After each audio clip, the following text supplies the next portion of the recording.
ក្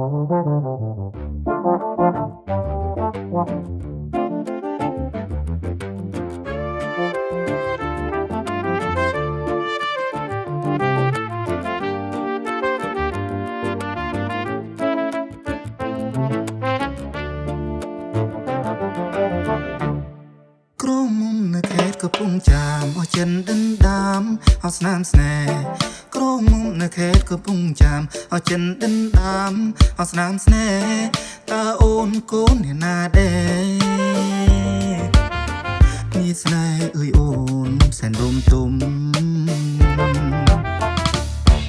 បងមកនេះងាយពីស្រកឆ្ងាយពីងាយដល់អាយក៏បានមកជួបមុំបងមកនេះងាយពីស្រកឆ្ងាយពីនាយដល់អាយក៏បានមកជួបមុំបងមកនេះងាយពីស្រកភ្នំ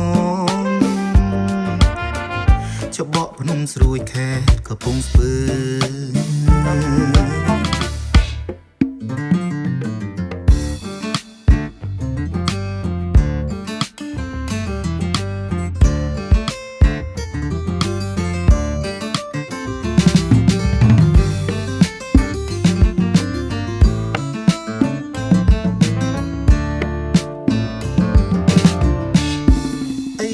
ក៏ដល់ចូលឆ្នាំថ្មីក៏ជួនជួបស្រីអូនទៅឯវត្តវា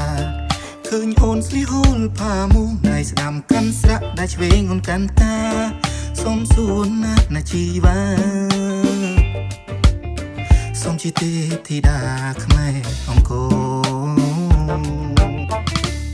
នៅតាមវត្តគេធ្វើសង្ក្រាន្តចូលឆ្នាំថ្មីនៅតាមវត្តគេលេងល្បែងប្រជាប្រិយ